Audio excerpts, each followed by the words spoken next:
Apakah Anda ingin hidup bahagia, rezeki lancar, dan insya Allah akan husnul khotimah ketika ajal tiba? Caranya sangat gampang, yaitu tirulah gaya hidup lebah.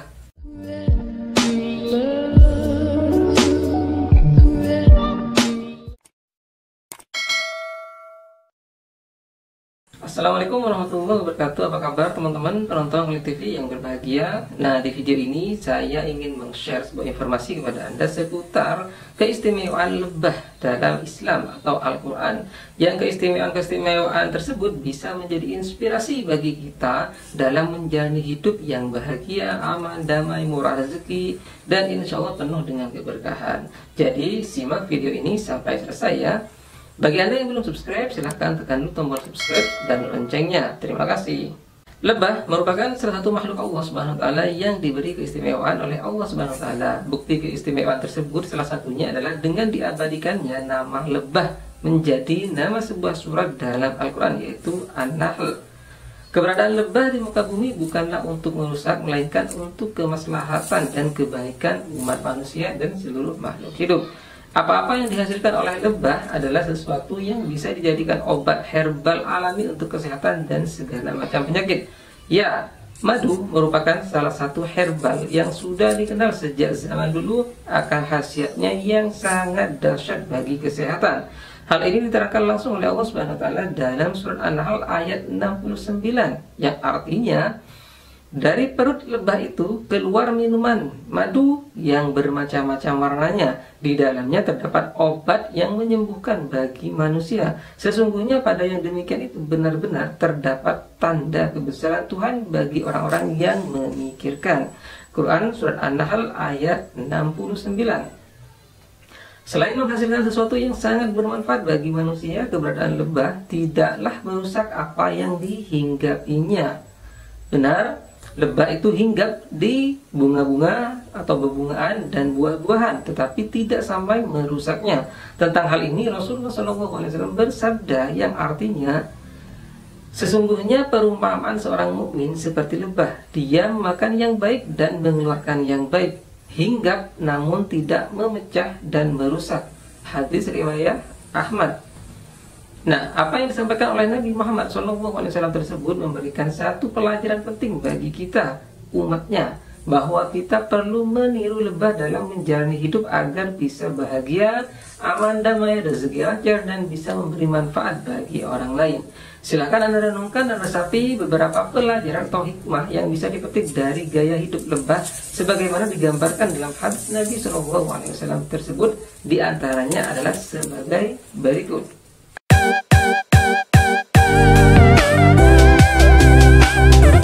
Gaya hidup lebah yang patut kita teladani dan tiru dalam hidup yaitu hanya mencari rezeki yang halal dan dengan cara yang baik pula. Inilah gaya hidup dari seekor lebah. Halal di sini maksudnya mencari rezeki dengan tidak merugikan orang lain atau mengambil hak orang lain. Itulah yang dilakukan lebah, di mana lebah hanya akan mendatangi bunga-bunga atau buah-buahan atau tempat bersih lainnya untuk mencari rezeki. Dan lebah tidak sampai merusak bunga atau buah yang mereka hinggapi. Nah, jika kita menteladani cara lebah dalam mencari rezeki ini, insya Allah hidup kita akan bahagia dan rezeki lancar. Dan mencari rezeki yang baik atau halal adalah wajib, karena itu perintah langsung dari Allah Subhanahu wa taala. Sebagaimana dalam sebuah firman-Nya yang artinya, hai orang-orang yang beriman, makanlah di antara rezeki yang baik-baik yang kami berikan kepadamu, dan bersyukurlah kepada Allah jika benar-benar kepadanya kamu menyembah. Quran Surat Al-Baqarah ayat 172.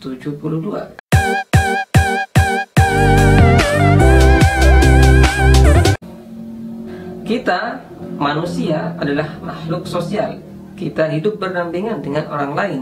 Sebagai makhluk sosial, sudah menjadi kewajiban bagi kita untuk saling menolong, saling membantu, dan tidak menyusahkan orang lain. Itulah konsep hidup yang diajarkan dalam Islam. Dan konsep tersebut ternyata sudah dijalani oleh lebah sepanjang hidupnya. Lebah hanya menghasilkan kebaikan bagi seluruh makhluk, mulai dari propolis, madu, hingga royal jelly yang seluruhnya berkhasiat untuk kesehatan. Begitu juga dengan sifat seorang mukmin mampu mengeluarkan kebaikan yang dirasakan oleh manusia dan makhluk lainnya. Ada sebuah pepatah bijak yang bisa kita inspirasi untuk menteladani gaya hidup lebah ini, yaitu berbuat baiklah minimal kepada 3 orang begitu ada kesempatan, dan mintalah orang-orang itu untuk melakukan hal yang sama dengan yang Anda lakukan, yaitu juga berbuat baik minimal kepada 3 orang.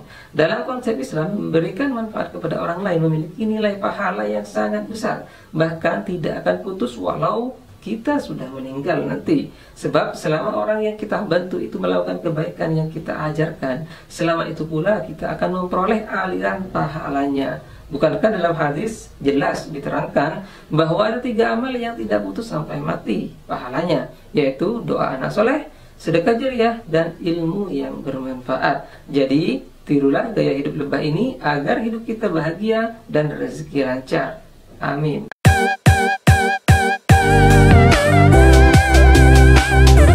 Prinsip ketiga dari gaya hidup lebah yaitu tidak merugikan. Ini sudah diterangkan oleh Nabi SAW dalam sebuah hadisnya yang telah saya sebutkan tadi. Dimanapun lebah hinggap ketika mencari nektar, ia tidak pernah sekalipun merusak dan menyebabkan kerugian kepada ranting atau bangkai bunga. Seorang mukmin pun hendaknya tidak melakukan perusakan dalam hal apapun yang dapat menyebabkan kerugian bagi orang lain, baik kerugian itu secara material maupun non material.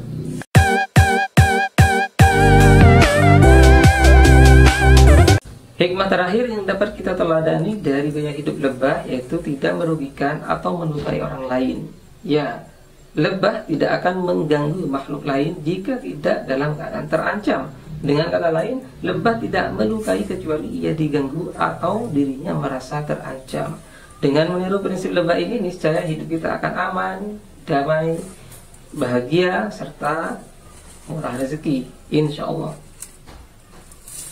Nah, itulah teman-teman penonton Konlit TV beberapa hikmah yang bisa kita petik dan inspirasi dari gaya hidup lebah. Hikmah-hikmah tersebut apabila kita aplikasikan dalam hidup kita, insya Allah akan mengantarkan kita pada kehidupan yang penuh dengan kebahagiaan, kedamaian, kesejahteraan, aman, dan yang terpenting berlimpah pahala serta murah rezeki.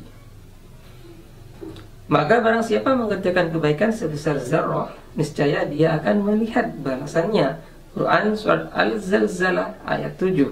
Demikian yang bisa saya informasikan pada video ini. Semoga bermanfaat. Kurang lebihnya mohon maaf. Wallahul muwaffiq ila aqwamit thoriq. Wassalamualaikum warahmatullahi wabarakatuh.